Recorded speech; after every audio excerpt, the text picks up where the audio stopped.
Assalamualaikum warahmatullahi wabarakatuh. Kami dari kelompok 7 akan membahas materi tentang analisis rasio keuangan dan kinerja keuangan berbasis RGEC. Pembahasan yang pertama yaitu definisi analisis rasio keuangan. Jadi, analisis rasio keuangan merupakan suatu alat analisis yang digunakan oleh perusahaan untuk menilai kinerja keuangan berdasarkan pada laporan keuangan. Sedangkan analisis kinerja keuangan merupakan suatu analisis yang dilakukan untuk melihat sejauh mana suatu perusahaan telah melaksanakan dan menggunakan aturan-aturan keuangan secara baik dan benar. Kemudian definisi dari RGEC merupakan sebuah analisis tingkat kesehatan bank dengan menggunakan indikator profil resiko tata kelola perusahaan yang baik, rentabilitas, dan permodalan. Nah, dalam analisis penilaian RGEC sendiri terdiri dari 4 faktor, yaitu risk profile, good corporate governance, earnings, dan capital, sehingga disingkat menjadi RGEC yang dinamakan metode RGEC. Yang pertama yaitu profil resiko. Profil resiko merupakan analisis yang dilakukan dengan penilaian terhadap risiko inheren dan kualitas penerapan manajemen risiko dalam aktivitas operasional bank. Dalam profil resiko sendiri terdapat 8 jenis resiko, yaitu resiko kredit, resiko pasar, resiko operasional, resiko likuiditas, resiko hukum, resiko strategik, resiko kepatuhan, dan resiko reputasi. Rasio kredit dapat dihitung dengan menggunakan rasio non-performing loan atau NPL.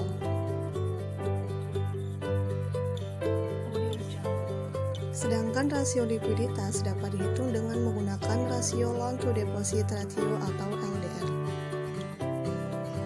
Itulah tadi pembahasan yang dapat saya sampaikan dan akan dilanjutkan oleh Gabriela Nur Intan.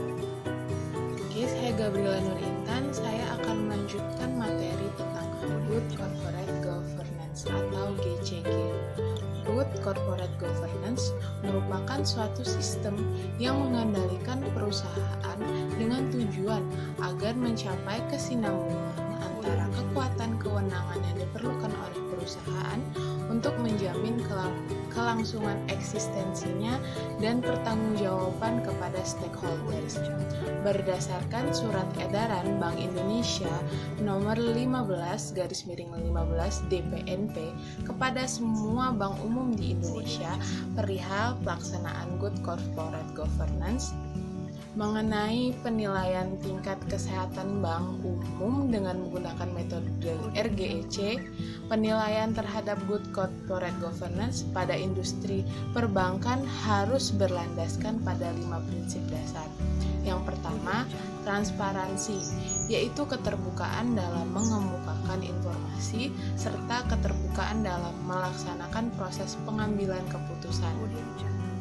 Yang kedua, akuntabilitas, yaitu kejelasan fungsi dan pelaksanaan pertanggungjawaban bank sehingga pengelolaannya berjalan secara efektif.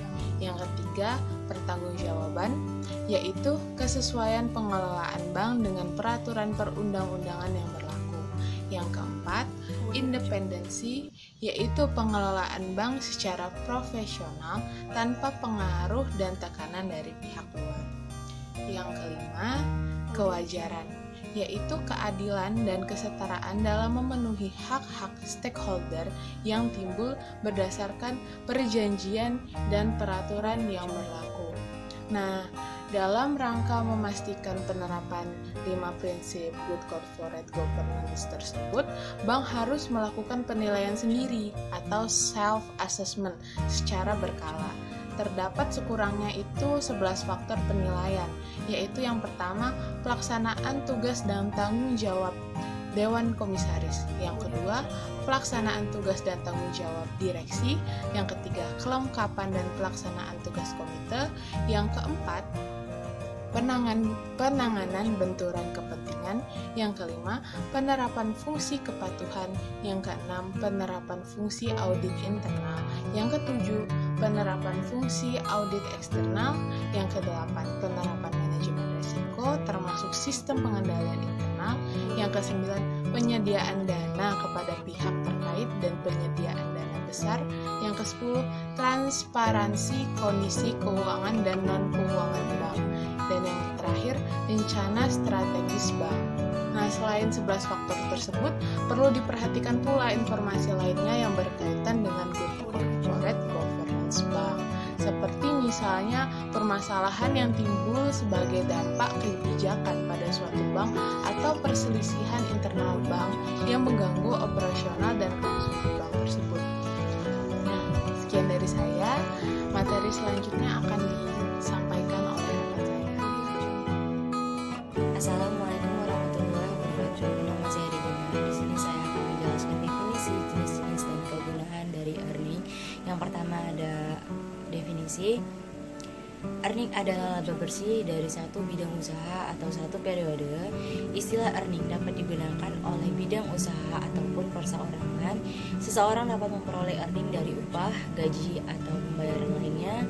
Faktor penilaian tingkat kesehatan bank mencakup penilaian terhadap faktor-faktor yang ditetapkan oleh ketentuan Bank Indonesia atau yang biasa disebut KEMALS, yang salah satunya dinilai menurut analisis faktor rentabilitas. Faktor rentabilitas adalah alat ukur untuk menganalisis, untuk mengukur tingkat efisiensi dan profitabilitas yang dicapai oleh bank yang bersangkutan. Selanjutnya adalah jenis-jenis earning. Yang pertama ada margin ratio.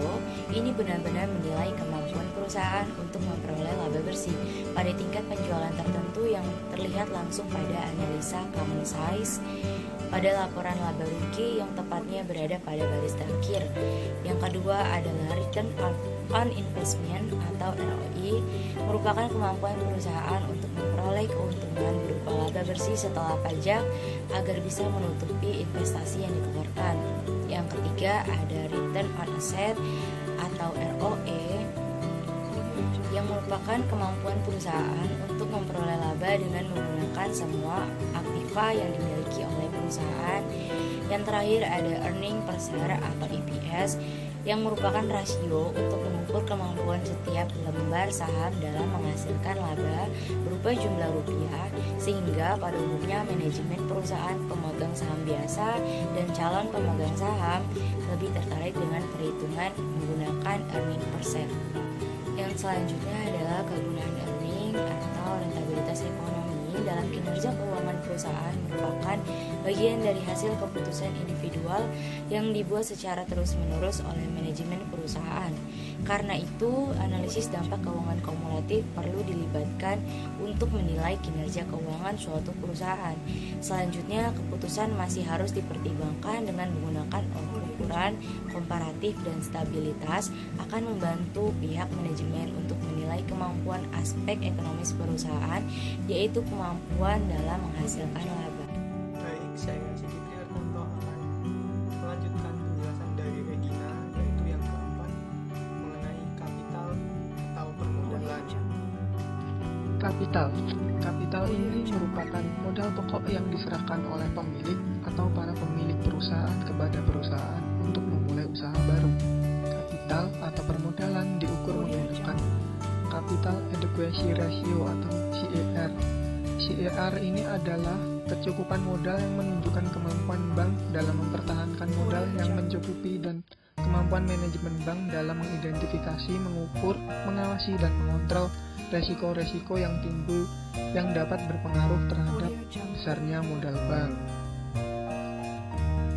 Dengan kata lain, Capital Adequacy Ratio ini adalah rasio yang menunjukkan seberapa jauh aktiva bank yang mengandung resiko yang ikut dibiayai oleh dana masyarakat, pinjaman atau utang, dan lainnya. Rasio CAR ini dapat dihitung menggunakan rumus sebagai berikut, yaitu CAR modal per total ATMR dikali 100%. ATMR ini adalah aktiva tertimbang menurut resiko. Berikut ini adalah rasio predikat kesehatan bank.